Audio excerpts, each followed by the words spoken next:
অন্যতম সমন্বয়ক মাওলানা সুলাইমান রাজবী। আসসালামু আলাইকুম ওয়া রাহমাতুল্লাহি তাআলা ওয়া বারাকাতুহু। যে কাফেলার সদস্যদের গলায় ছুরি দিয়ে দমানো যায় নাই, তাদেরকে হামলা দিয়ে দমানো যাবে না, তাদেরকে মামলা দিয়ে ঘরে বসিয়ে রাখা যাবে না। আমরা বৈষম্য বিরোধী আন্দোলনকে সমর্থন করেছি বাংলাদেশ থেকে বৈষম্যতা দূর করার জন্য। আবারও যদি বৈষম্যতা দেখা দেয়, আবারও বৈষম্য বিরোধী আন্দোলনে বর্তমান প্রশাসনকে হটিয়ে বাংলাদেশকে আবারও স্বাধীন করতে প্রস্তুত আছি। প্রশাসনকে বলি, আপনারা ব্যবহৃত আর হবেন না কোন রাজনৈতিক দলের জন্য, কোন ক্ষমতাধর ব্যক্তির জন্য। নিজেকে ব্যবহার না করে জনগণের সেবায় ব্যবহার করতে শিখুন। 5 আগস্ট যে অবস্থা আপনাদের হয়েছে, তার চাইতে আরো শোচনীয় অবস্থা সামনে অপেক্ষা করছে। আমার ভাই তাহিরকে মামলা দিয়ে দমানোর স্বপ্ন দুঃস্বপ্ন ছাড়া আর কিছুই থাকবে না।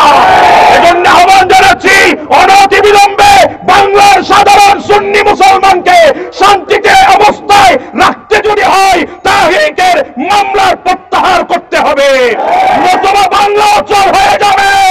বাংলাদেশে এখনো শাহজালালের উত্তরসূরি এখনো আছে।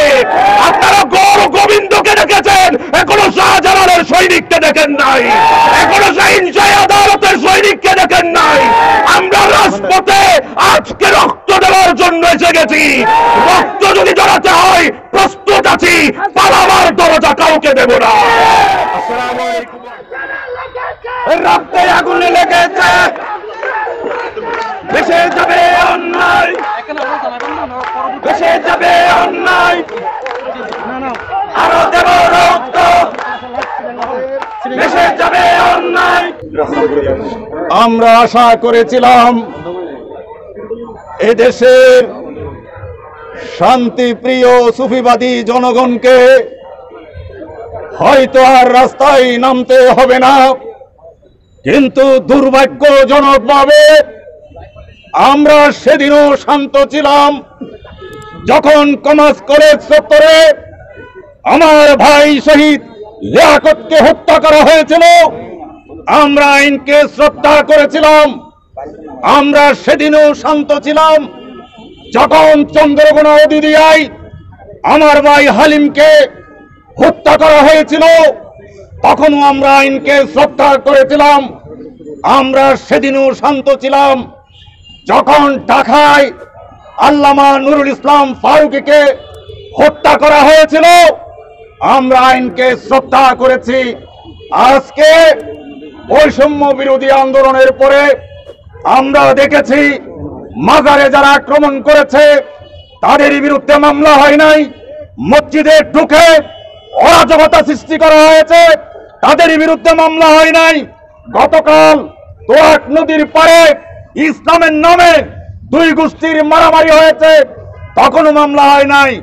গিয়াসউদ্দিন তাহিরীকে যখন প্রশাসন বলল আপনার বক্তব্য 10 মিনিটের মধ্যে শেষ করেন, তিনি সেই বক্তব্য শেষ করলেন মাত্র 7 মিনিটে।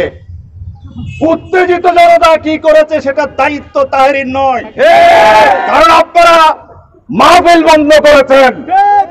অথচ আজকে বৈষম্য বিরোধী আন্দোলনের মাধ্যমে সুশীল সমাজ দায়িত্ব নিয়েছে। আমরা আশঙ্কা করছি ফ্যাসিবাদের বিদায় হয়েছে, ফ্যাসিবাদের গডফাদারের আবির্ভাব আমরা চাই না। তার আগে আমি আপনাদেরকে হুঁশিয়ার করে দিচ্ছি, এদেশে সবসময় সুন্নি জনগণ সুফিবাদের চর্চা করেছে, শান্তিতে বসবাসের নিশ্চয়তা চেয়েছে। আর আপনারা যদি সুন্নিদের শান্তি ভঙ্গ করার চেষ্টা করেন, আইন সুন্নিরা ভঙ্গ করতে বাধ্য হবে। অতএব আন্দোলন চলবে। আল্লামা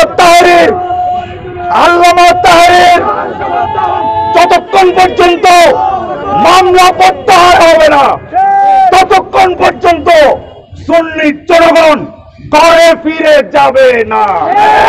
তাই আমার আপনারা ঐক্যবদ্ধ থাকুন। কে মঞ্চে আসছে, কে মঞ্চে থেকে যাচ্ছে সেটা বিষয় নয়। সুন্নিরা যখন ডাক দেবে সবকিছু বলে এক কাতারে শামিল হবেন। আমরা সবাই রাজপথের কর্মী, নেতা হওয়ার যোগ্যতা আমাদের নাই। আমরা সবাই রাজপথের কর্মী হয়ে এই দেশকে সুন্নিয়তের বাংলাদেশ হিসেবে গড়ে তোলার শপথ নেব ইনশাআল্লাহ। দেখা হবে রাজপথে, কথা হবে মিছিলে। আসসালামু আলাইকুম ওয়া রাহমাতুল্লাহি ওয়া বারাকাতুহু। আল্লাহু আকবার।